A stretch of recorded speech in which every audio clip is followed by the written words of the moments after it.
Então, declaramos, né, aberta esta reunião. Como presidente como autor desta convocação, requerimento número 11 de 2025, de minha autoria, para debater sobre os impactos da estiagem que assola o estado do Rio Grande do Sul e as soluções possíveis. Nós temos 4 temas como pautas, referência para o nosso debate, que é a securitização das dívidas, inclusive o senador Reins em seguida estará aqui presente conosco. Com a palavra, então, por 5 minutos, nosso ministro Nardes, ministro do Tribunal de Contas da União. Eu me coloco à disposição para fazer toda essa intermediação como gaúcho, muito mais, como agricultor, e como alguém que conhece toda a parte técnica de como é que tem que funcionar essa negociação. Então, acho que é importante ter um projeto, como o Reis apresentou, como foi importante lá atrás nós apresentarmos o 4-20-40, 4 anos de carência, 20 anos de prazo e 40% do rebate. Então, eu vou acompanhar o trabalho de todos os senhores e me coloco à disposição. Como agricultor e como ministro do Tribunal de Contas da União, o que eu vejo nessa questão, se o Brasil não apoiar o Rio Grande do Sul vai para uma situação de calamidade. Eu estou relatando a questão...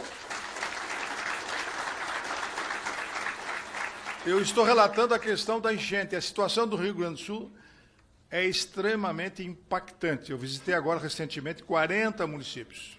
Nós vamos para uma situação de perda de gente do estado, que vão embora do Rio Grande. Pedro Westphalen com a palavra. Muito boa tarde a todos. De maneira bem rápida, que nós temos aqui mais do que ouvir como deputados a situação que essa audiência pública quer de cumprimentar Afonso Ram pela pauta da reunião que diz respeito a todos os problemas que os produtores enfrentam hoje no Rio Grande do Sul. De cumprimentar você que é um homem ligado ao campo, ligado ao agro, e que está, nesse momento, propiciando mais uma discussão, uma exposição do que vem acontecendo aos nossos produtores rurais, que foi muito bem debatido no Estado, pelos movimentos representativos que lá estão, e que nessa tarde aqui esperamos que seja concluído. O que nós queremos é, na verdade, nos colocar à disposição para contribuir com tudo que for possível, com a maior boa vontade possível para encontrar solução. Mas não queremos mais participar de reunião, para sair da reunião sem resposta e com o nosso produtor humilhado do outro lado, apenas com frases protelatórias sem soluções. O diagnóstico de quem deve para quem, como deve, já foi feito. Os diagnósticos estão prontos pelas entidades. Tomar a posição de fazer é uma decisão de governo. Nós estamos aqui prontos para contribuir. Obrigado pela oportunidade. Então, de imediato, presidente Gedeon. Porque entre 2020 e 2024, eu não estou considerando 25 deputados nós produtores rurais do Rio Grande do Sul, perdemos ou deixamos de colher 40 milhões de toneladas de grãos. Com mais 10 milhões que vamos acrescentar este ano, que ainda não terminamos a colheita, significa que perdemos 50 milhões de toneladas de grãos. Isso significa, minha gente, no bolso do produtor rural, sem considerar o ano de 2025, um prejuízo de 106,6 bilhões de reais, diretamente no produtor rural gaúcho. E se nós transferirmos isso para o agro de todo o Rio Grande do Sul, nós vamos para o incrível número de 319 bilhões de reais de prejuízo para o estado do Rio Grande do Sul. Significa 49%, praticamente 50% do PIB gaúcho. Isso é o PIB de muitos estados brasileiros que nós perdemos durante esses anos. Então, se nós olharmos bem agora, neste momento que chegamos, e sabemos que a crise se estabeleceu, que tudo que nós não queríamos, e quando renegociamos o ano passado, e o ano passado mesmo nós viemos ao Ministério da Fazenda, como Federação da Agricultura, juntamente com o Ministério da Agricultura, ouviu seu testemunho disso aqui, dizendo que se nós tivéssemos uma boa colheita esse ano, já seria difícil de pagar. Imagina com um prejuízo de mais de 10 milhões de toneladas. O governo conhece, né, a situação que nós estamos. E quando nós estamos falando, nós não estamos falando, né, aí ouviu-se os Zilkowski que estão aí do Ministério, nós não estamos falando desta seca. Nós estamos falando de 4 a 5 anos de problemas climáticos que nós tivemos. Ou é seca ou é enchente. Sem falar naquele ano que nós tivemos uma loucura no custo de produção e que depois o preço da soja baixou e que os custos não voltaram mais para a realidade do produtor. E por isso que o produtor está. Só nós temos que fazer uma ressalva quando nós dissemos que nós não temos um endividamento alto no Estado. Nós não temos um endividamento alto porque nós empurramos os problemas com a barriga, usando o manual de crédito para jogar para 2, 3 anos para frente as nossas dívidas. Né? Hoje participamos junto com a Farsul da reunião com os bancos, né? E os bancos estão aí muito preocupados. E estão nos cobrando, e o próprio governo nos cobrando, que nós estamos dizendo, deputados e pessoas que estão aí nessa importante audiência, de que eu, nos meus pronunciamentos, estou dizendo que o agricultor que não tem condições de pagar, que ele procure o banco e busque a prorrogação. E vou continuar dizendo isso, porque quem tem, e nós não estamos aqui na defesa de quem tem condições de pagar, quem tem condições de pagar jamais vai ficar devendo para buscar uma condição de ficar aí buscar uma prorrogação nessas condições que o governo deu ano passado, ano atrasado, em manual de crédito. Não tem isso. Nós temos muito banco que trocou o crédito rural por um crédito pessoal e que tem agricultores pagando 20, 22, 25. Temos de enchente, temos, mas eles têm as prioridades estaduais. Por que não agora valorizar o Estado, que a vocação é o agro? Adoram falar que somos o celeiro do mundo, que somos os maiores produtores de soja, de arroz. Mas e agora? Até quando faremos reuniões? Até quando o SOS Agro vai se expor? Daqui a pouco o pessoal não vem mais. Está aqui o Lucas brigando nos grupos de rede social para pedir, para cobrar a votação. Então eu estou dando uma possibilidade. Pega um deputado de esquerda do governo, um senador de esquerda, proponha para ele pautar. Senador, paute o senhor o projeto 1536. Vamos apresentar emendas e vamos ver o que o plenário do Senado vai dizer. Porque do governo federal não sairá nada. Infelizmente. É uma realidade. E eu quero parabenizar aos produtores rurais que estão aqui dioturnamente buscando diálogo, que já fizeram manifestação, que já conversaram com o governador, que já procuraram deputados, senadores de esquerda, de direita, de centro, estão lutando, fazendo a parte deles. Mas não se esqueçam, por favor, acreditem, esta casa é política, não se enganem. Aqui tem que ser a pressão. Tem que falar com o seu senador e falar, e aí? Vai ficar fazendo vídeo? Quantas vezes de que nós temos que resolver o problema do endividamento, primeiro, com a suspensão e a prorrogação das dívidas. Nós estamos a menos de 30 dias de pensar em fazer um cultivo de inverno. De que forma? Não há essa possibilidade. Nós vamos ficar mais negativados. Nós não temos capacidade de pagamento. Por quê? Nosso histórico, que não é nosso, que infelizmente é do Estado, diz que nós não podemos produzir porque falta política pública? Porque falta boa vontade? Falta boa vontade da maioria, de que permitam que a gente possa ficar aonde estamos, plantando.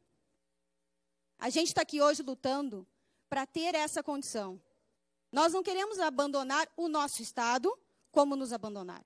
Nos permitam continuar na atividade. Chega de humilhação. A gente precisa de dignidade. É isso que a gente merece. A gente sabe que o Ministério da Agricultura reconhece, mas a gente precisa que todos reconheçam. E a gente está aqui para isso. A gente está cansada, sim, de vir para cá. Mas como os bons gaúchos, nós não vamos desistir. Muito obrigada. Seca e excesso de chuva só mostra o problema da agricultura.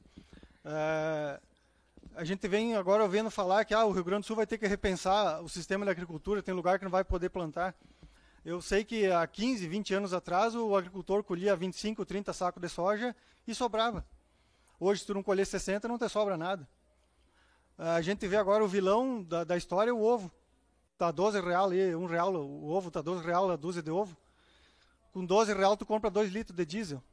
2 litros de diesel no trator. Revenda de insumo e as cooperativas, porque ali está mais da metade do crédito da nossa lavoura desse instante. Se eu não tenho crédito no banco, vou aonde? Em quem me fornece o diesel, a semente, o adubo e o defensivo. Então, é o que nós estamos trabalhando nesse instante, para conseguirmos ajustar esta posição. Não vou iludir ninguém, não é uma questão fácil, mas não é impossível. Ninguém acreditava que eu pegasse aquele dinheiro. Deu certo. Eu não estava atacando ninguém. Eu fiz o meu negócio quietinho e deu certo. E hoje está com o governo Eduardo Leite, 6,5 bilhões, correndo juro de 1% ao mês, Jane Ortiz. Janeiro, fevereiro, março, abril, já temos quase 300 bilhões só do juro daquela iniciativa que eu tomei no ano passado. Que vamos resgatar um projeto que chama Rio Caí. Do produtor. E para isso a gente está aqui. O mês que vem, da nossa região, tem que plantar trigo. Mais um pouquinho na frente, a gente tem que plantar milho, tem que plantar soja e tirar dinheiro da onde? Então a angústia é muito grande. Por isso que a gente está aqui. Esse problema já passou da urgência. Não temos mais o que fazer. Queremos solução, né? Não tem outro jeito, se não for esse alongamento agora, das dívidas já estão vencidas e vincendas, e depois a securização.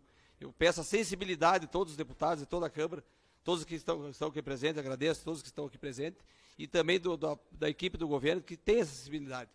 São vidas, é muito maior que o financeiro, são vidas. Como já se falou aqui, eu conheci o produtor, que é uma cidade do lado de Cruz Alta, que é Pejuçara, que infelizmente se tirou a própria vida. Isso não é o primeiro e não vai ser o último. Até um momento, vinha bancos, a gente conseguia. Depois, não tem mais linhas, não tem mais recursos, estão negativados e vão para a empresa privada ou para a cooperativa. Agora, nem as empresas, nem as cooperativas conseguem ajudar. Então, por favor, nos ajudem. A gente precisa plantar. Sem plantar, não tem o que fazer, é fim de linha. E é uma questão muito importante, a segurança nacional e alimentar. Então, façam o que eu peço, assim, eu faço o possível e o impossível para conseguir nos ajudar.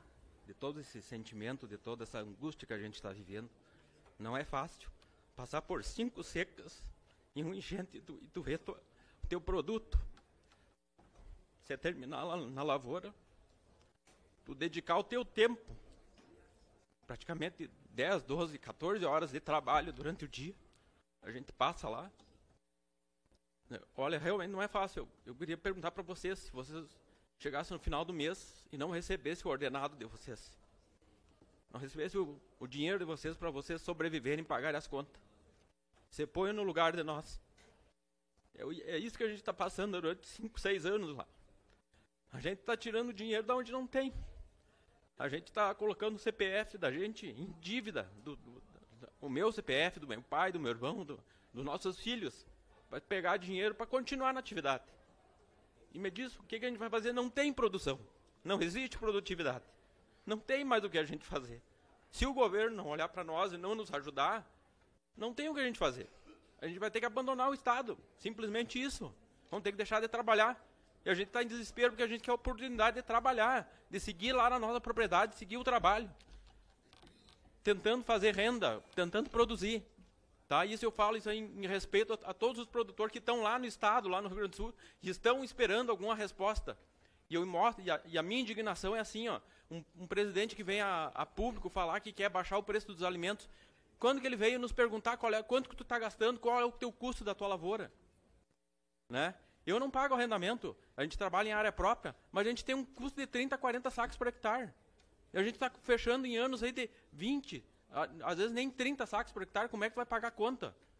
Outra coisa, nos últimos 2 anos eu tinha eu não tinha nem seguro, porque eu tinha que escolher, ou eu pagava seguro, ou eu comprava o adubo e a semente para me plantar, porque nem semente eu consegui tirar. Vamos ouvir, né, o Cláudio Figueiras Pacheco Moreira, que é chefe do Departamento de Regulação, Supervisão e Controle das Operações de Crédito Rural e do Proagro no Banco Central do Brasil. Por ela, que eu acho que é importante. Eu trouxe uma caracterização, o Banco Central nunca negou a conversar. O Arley até conversou comigo um pouco, tem a Graziele, tem o Lucas. O Arley até conversou um pouco comigo antes. Eu falei, quando o Banco Central identifica alguns problemas e algumas coisas relacionadas com as instituições financeiras, a gente pune com rigor e muito rigor. Porque, infelizmente, a gente não pode resolver o problema de cada um individualmente, mas quando tem uma atuação das instituições, a gente procura ajustar e mudar. Eu tenho recebido coisas do Lucas e da Graziele, já andamos chamando algumas instituições, conversando, discutindo, para entender exatamente o que tem acontecido. Mas eu acho que todos vocês têm muita razão de apresentar e discutir o problema de vocês, que é um problema grave. E uma coisa que nós identificamos, que estava na minha apresentação dos últimos 5 anos, a agricultura gaúcha ela tem cada vez mais perdido, uma atrás da outra. Então, eu acho que a gente tem que tratar, se você puder deixar, pode deixar só o último slide, que eu acho que fica melhor. Por quê? Porque é o seguinte, uma vez que a gente começa a perder 4, 5 anos, prorrogar a dívida, você joga para frente, joga para 1 ano, para 2 anos, ótimo. Isso tem acontecido. Agora, chega no momento que isso não consegue mais acontecer dessa forma. Então, a gente tem que tratar duas coisas.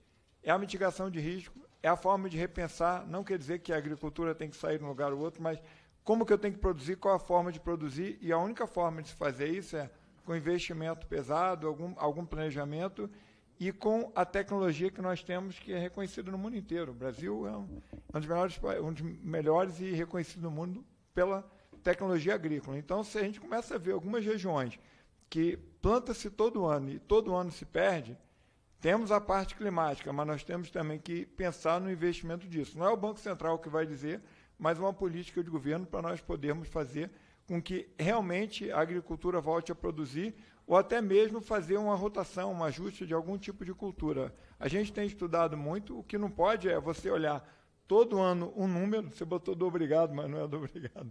Todo ano a gente olha o número, é isso aqui.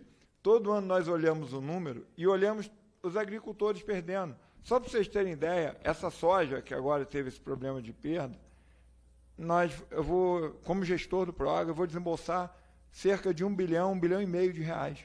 Agora, já estou junto ao Tesouro, eu coloco 1 bilhão a 1,5 bilhão de reais para só o Rio Grande do Sul. Só o Rio Grande do Sul, de Proagro dessa soja agora. Como gestor, eu tenho números todo dia. Hoje eu fiz um pagamento de Proagro, a gente paga uma Mega Sena toda semana, eu paguei 200 milhões. Desses 200 milhões, quase metade é do Rio Grande do Sul. Então, quando a gente começa a ver que nós estamos pagando muito para algum estado, a gente tem que pensar que tem alguma coisa que está perdendo muito. E essa soja foi uma das coisas que realmente foi complexa, porque plantou, tinha água, um mês secou, nasceu de novo, só que ela veio com menos vigor, perdeu, as máquinas não conseguem colher, a produtividade cai lá embaixo. Então, eu acho que isso é só um recado, deputado, que eu não queria me alongar muito, mas nós nunca deixamos de conversar. A Graziele falou que quer conversar conosco amanhã. Já empurrei minha agenda um pouquinho para trás para poder a gente conversar, porque amanhã tem várias coisas, inclusive coisas relacionadas com o Conselho Monetário, porque a gente apresenta os votos, discute. A mitigação de riscos é uma coisa que a atividade agropecuária tem que discutir, tem que ver como fazer, inclusive uma readequação, se for necessário, em alguns locais. Eu sei que isso não é algo que sai da noite para o dia, você demora 4, 5, 6 anos, mas eu acho que a gente tem que começar a pensar, deputado, e isso é uma das formas que, se vem a política de governo, você resolve uma parte inicial, mas tem que pensar na outra, que seria a readequação e ajustamento, porque nós temos tecnologia para isso. Eu não queria alongar muito, mas eu acho que isso é importante e a apresentação é pública, ela está disponível para todo mundo. Todos os dados são os dados que estão no site do Banco Central, todos podem acessar. Tá? A única coisa que minha equipe fez foi trabalhar. É só isso, então, último slide. Obrigado.